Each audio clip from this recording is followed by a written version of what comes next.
Manifestaciones demoníacas, una película inspirada en este caso y un film supuestamente maldito. Esta es la historia de Ronald Doe.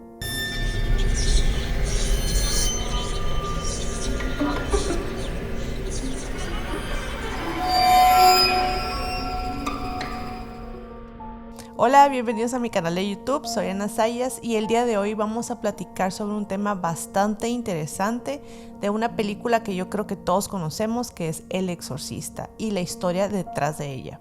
Antes de comenzar con el tema me gustaría abordar un poco de información solamente para meternos un poco más en contexto con esta historia. Gabriele Amor, mejor conocido como Padre Amor, fue un exorcista italiano en la diócesis de Roma. Según el Padre Amor, existen varios tipos de manifestaciones demoníacas. Vamos a ver cuáles son. La primera es la tentación, que yo creo que todos conocemos el significado de esta palabra.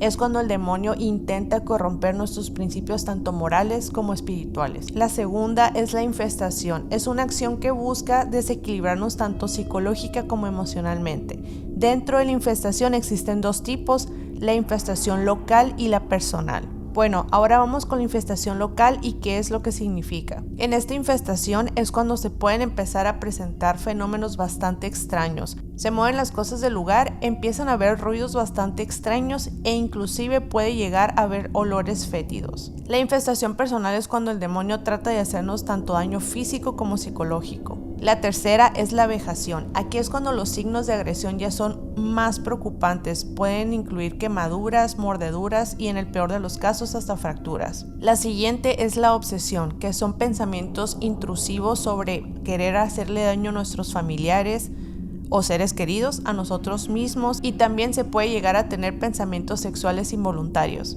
Y finalmente tenemos la posesión, que es cuando el demonio logra corromper nuestro cuerpo. Según creencias, solamente el demonio puede corromper nuestro cuerpo y no nuestra alma, porque al momento de estar realizando sesiones de exorcismo, muchas personas tienen momentos de lucidez.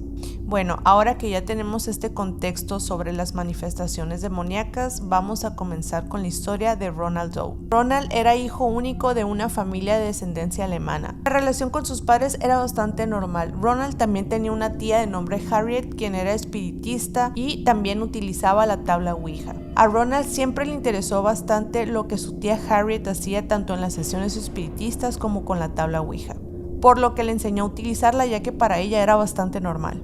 En enero de 1949 se registró el primer fenómeno extraño en la misma casa de Ronald. Según el testimonio de Ronald, este crucifijo se empezaba a mover como si alguien detrás de la pared estuviera golpeando. A Ronald se le hizo bastante extraño este hecho, pero lo dejó pasar y simplemente se acercó a enderezar el crucifijo. Cuando finalmente pudo acomodarlo, empezó a escuchar como unos rasguños en la pared.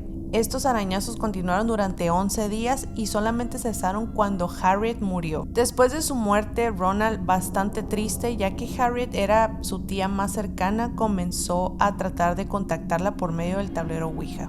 Obviamente sin saber que a partir de este momento iban a comenzar los verdaderos problemas. Al pasar del tiempo, Ronald comenzó a ser un poco más serio y a apagar poco a poco su personalidad. A este extraño comportamiento de Ronald también se le empezaron a sumar varios fenómenos extraños como movimiento de objetos y ruidos. También varios de los objetos de la casa comenzaron a levitar, por lo que rápidamente este caso llegó a oídos del reverendo local, sino que también vio cómo la cama de Ronald se sacudía estrepitosamente.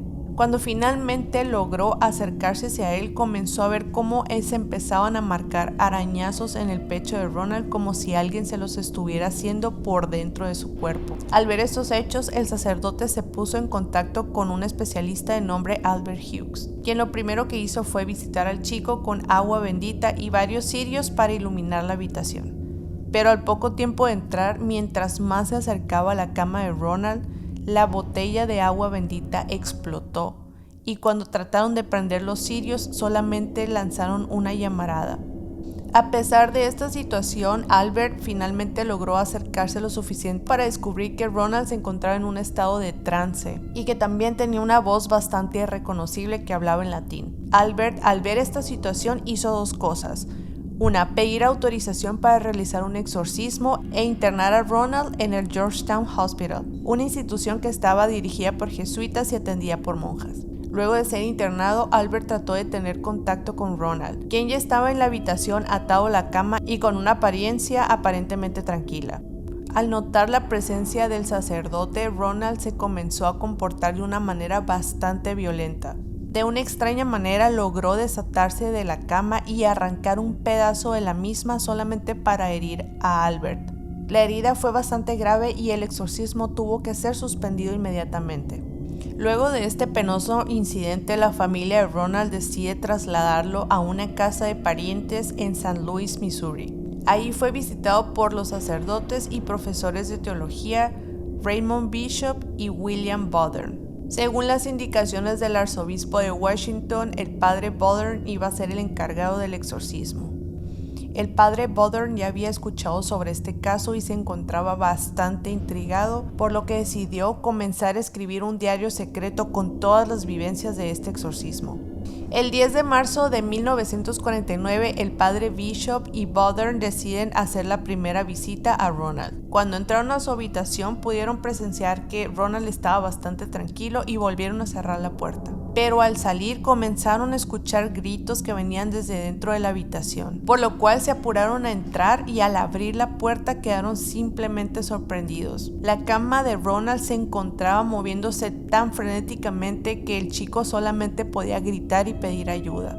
Finalmente, en la noche del 16 de marzo, el padre Bowdern comenzó el exorcismo. A medida que el exorcismo avanzaba, se iban incrementando las plegarias y también se iba rociando agua bendita. Ronald se ponía cada vez más violento. Comenzaron a aparecer rasguños en sus brazos, en su pecho y básicamente alrededor de todo su cuerpo.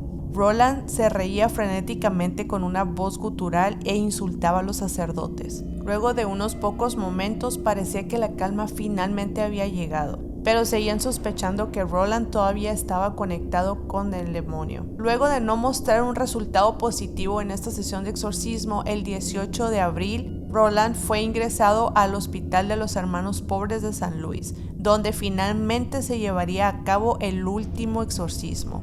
Una vez en esta habitación, los religiosos colocaron una estatua de San Miguel para que formara parte de la última sesión de exorcismo. Finalmente, el padre Bowdern pronuncia las últimas letanías y por arte de magia, Ronald entra en un estado totalmente de tranquilidad. Y finalmente de su boca sale la siguiente frase: se ha ido. A la mañana siguiente logró comulgar en la capilla del hospital, pero desgraciadamente parece no haber recordado nada de lo acontecido.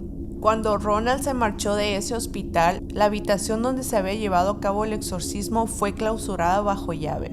Dentro de la misma habitación, el padre Bowdern había dejado el diario que tan secretamente había escrito durante toda esa experiencia. En 1978 se dio a conocer un documento que fue firmado por 9 sacerdotes y 39 testigos, quienes aseguraban que el caso de exorcismo de Roland Doe fue efectivamente verdadero. Y como muchos se preguntarán qué fue lo que pasó con Ronald, bueno, pues logró ser padre de 2 hijos, formar una familia y vivir en Maryland, y así como tener un trabajo gubernamental y una vida aparentemente normal. Ronald jamás ha querido lucrar con este episodio tan horrible de su vida. Pero en agosto de 1949, William Peter leyó en el diario El Washington Post un titular que decía: sacerdote salva a joven de las garras del demonio.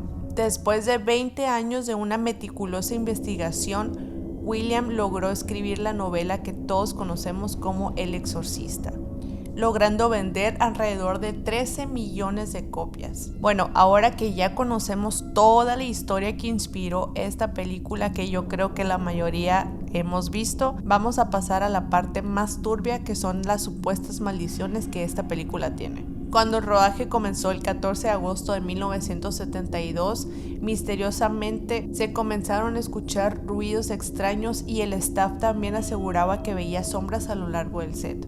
También se dice que el set que representaba la casa de Regan se incendió, quedando solamente el cuarto donde se realizaban las escenas de exorcismo totalmente intacto, y que lamentablemente en este incendio murieron 3 personas del staff. El intérprete del padre Lancaster tuvo que ausentarse varios días, pues su hermano falleció en esa época. Curiosamente, a los días, Linda Blair, la protagonista de la película, también tuvo que pedir algunos días de ausencia, pues su abuelo también falleció. Dos de los personajes que en la película morían ni siquiera llegaron vivos al estreno, ya que desgraciadamente fallecieron en la etapa de postproducción. Uno de los protagonistas de nombre Jason Miller también desgraciadamente murió. Al poco tiempo su hijo se accidentó en una motocicleta quedando bastante grave. En 1987, el hijo de Mercedes Cambridge, la persona que daba voz al demonio que poseía a Regan, mató a su esposa y a sus hijos y finalmente se quitó la vida.